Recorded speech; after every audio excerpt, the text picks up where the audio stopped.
Where's yours at? It looks pretty good. Yeah, where's yours? Anyway. You think the Warriors are done eating off their plate? Because it sure feels like, Draymond Green is satisfied. Like, honest to God. And I know he's like, well, I still am a competitor. This sense that I'm getting from them is like we're on a retirement tour. Like, it's like a farewell tour. This is Rolling Stones' last concert. Yeah, like, well, what? 888-957-9570. Let's play the sound once again, Spadone, after I get this Kevin Hart read in, because comedian actor Kevin Hart is coming back to the Bay Area October 25th and 26th at the Paramount Theater in Oakland. That's right, Kevin Hart is back. A lot of people love Kevin Hart. Of course, he was on the roast with Tom Brady. Get your tickets today at Ticketmaster.com. And for your chance to score a pair of tickets to the show on the 26th, enter online at 957thegame.com. Kevin Hart coming back to the Bay Area October 25th and 26th. Spadoni, let's go ahead and roll that last sound we had where Draymond's talking about, hey, I'll be fine for the last 5 years if we didn't win or whatnot, but I am a competitor. Let's go ahead and roll that as he was on the Big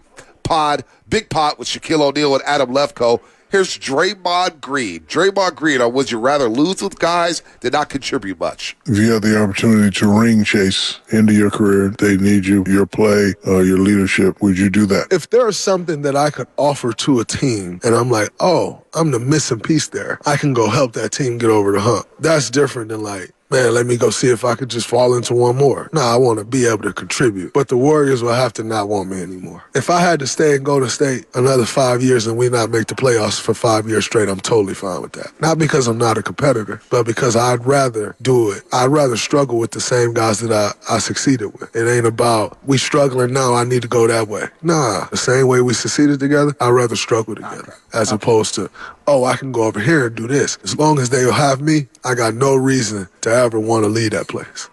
All right, it's not the Golden State Big Three. It's the Golden State Warriors. Yeah. Okay? The Niners won with Dwight Clark and after Dwight Clark. It's the San Francisco 49ers. Yeah. They won before Roger Craig, during Roger Craig, and after Roger Craig. This thing that the Warriors franchise owes the Big Three for them to go out on their own terms no matter what, I disagree with. Yeah. This is Joe Lacob's team, and this is the fans' team as well. Do we love those players? Absolutely. Do we feel a humongous sense of gratitude and appreciation? Absolutely. Are there a lot of people who think that they should go out on their own terms? I agree to a degree.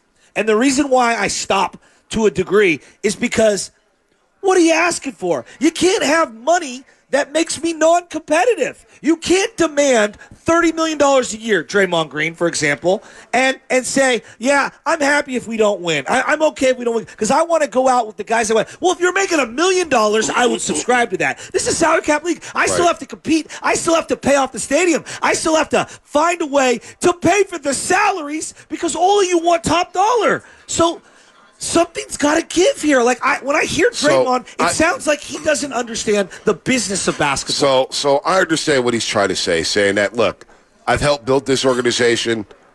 I will go down the ship with this organization. I don't want to be anywhere else. I love this organization. So from that aspect, okay, cool. That's fine. I love that. I love that aspect of it. I don't love the aspect saying that, hey, I want to be I'm a competitor, but if I'm fine if we just went down with the ship and didn't make the playoffs for the next 5 years. That can blow up in your face, and I'm sure every fan around here is not cool with that. I don't think every player is cool with that. I don't think every coach is okay with that. I don't think every executive and member of the ownership group is okay with saying, hey, we gave it our old try, but we didn't make it to the playoffs for the next 5 years. I don't think Uncle Joe Lacob would be cool with that. Again, I understand what Draymond is trying to say.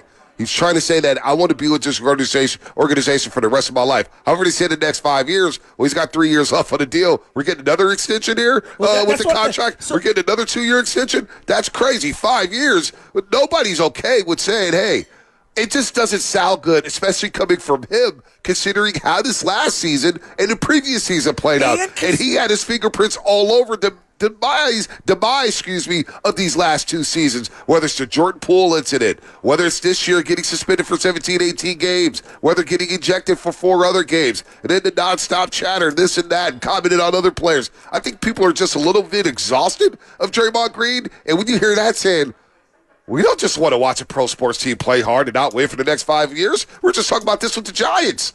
Yeah, sure, it's great to see the youngsters, but I also want to win. But you can't have your cake and eat it too. So, like, if Draymond was doing the Adonis Haslam, where I don't care if I play, I don't care how much I make, just I want to be on the roster. Like, we'd all be on. Well, sign us up, right? But you can't say, I'm worth $30 million a year, and there was other teams that were going to offer me, and I'm going to go for you. Dog, like, you've got to compromise a little. So if you want to stay with the Warriors and they want you, do we really have to make top dollar at every turn and stymie other positions for other players to play because you have to play like right now? Like Draymond went off the bench for what, 2 games? Yeah, he couldn't wait to get back in the starting lineup. Well, no, I maybe. Okay, but he needed to. But you know what though? He needed to start because his team defensively needs Draymond Green. That's the problem with the Warriors. He needs Draymond Green defensively. There's always an excuse on why you can't turn the page. And to me, this is not a money situation. This has nothing to do with money to me. I didn't take these comments. He's paid what he's paid. He is what he is. The team says he's worth $25 million a year. He's worth $25 million a year. Yeah. The team says so-and-so's worth $20 million a year. He's worth $20 million a year. I'm going to stop pocket watching for a second here. I'm just looking at what he's talking about and how he's talking about it. Like I just thought yesterday talking to Shaq, whether it's the Lakers, Warriors, and I get the back and forth better. They're competitors, but there's no way you're fronting Shaquille O'Neal. There's no way Klay Thompson is guarding Kobe Bryant. That's not happening here. But when you say at the end of that cut, hey, if we give it our all and we're struggling, I'll go down with the ship here. I'm fine with losing for the next 5 years. That doesn't sit well with a lot of people. That doesn't sit well with me. I understand again. He's trying to say that I want to be with this organization forever. Cool. That's great. People want to be part of the Golden State Warriors. Who knew? I never thought that would happen in the 90s, in the 2000s. But it's the way you say it, and it's who's saying it. Like Steph Curry. Can you imagine Steph Curry or, hell, some of the greatest competitors in our life? Michael Jordan, Kobe Bryant.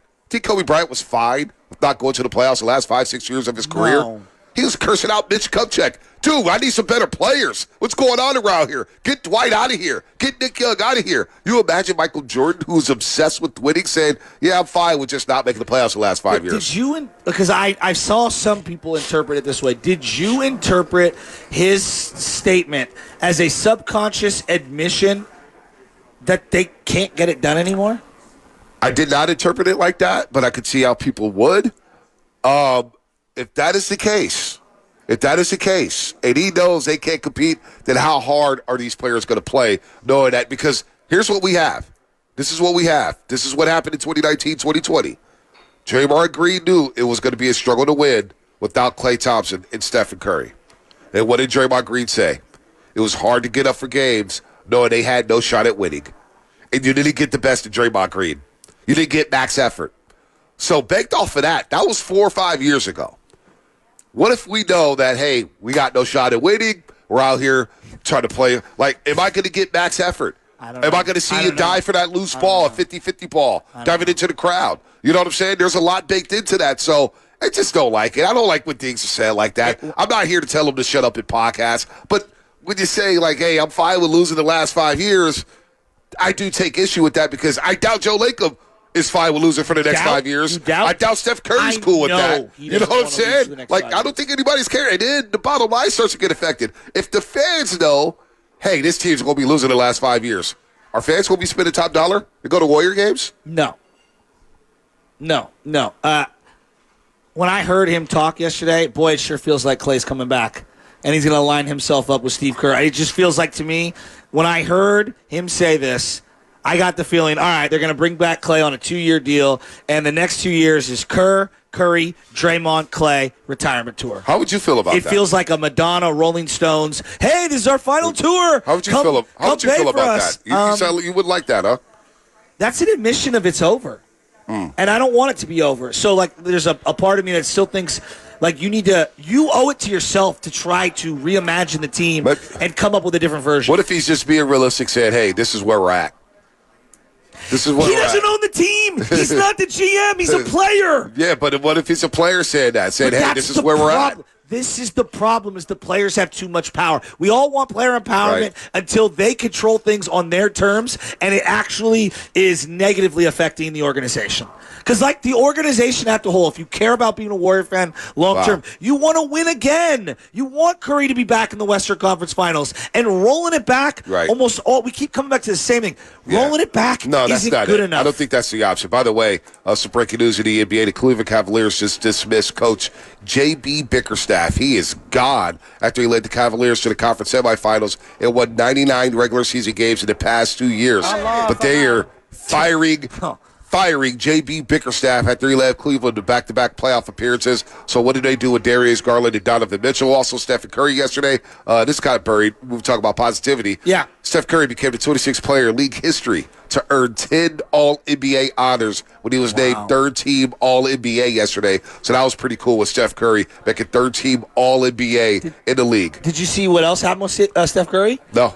Steph Curry also has a liquor that's going to be featured at Bottle Rock. Oh, Gentleman's Cut. Yeah. Gentleman's Cut whiskeys. Yeah, it's at one of the premier food stations at Bottle Rock. Yeah, shout out to Stoney and the crew up there. Yeah, I didn't even know he had his own. No, Gentleman's Cut. Yeah, that's been around for a couple years now. Gentleman's Cut. Yeah, whiskey. And you've had it? I have not had it yet. Oh, okay. Are you a whiskey guy? Oh, I like me some bourbon. No, I'm not a big drinker, but I am a whiskey guy. Is bourbon and whiskey the same thing? I like to have a little hair on my chest. You know what I'm saying? Bourbon and whiskey are the same thing? Yeah. Oh, I didn't know that. Okay. Yeah. You're not a big drinker, don't you? You're Irish. I stopped drinking a long time ago. And look, unlike other Irish who drink Jameson, your boy here was drinking 40 ounces. Oh, boy. Yeah.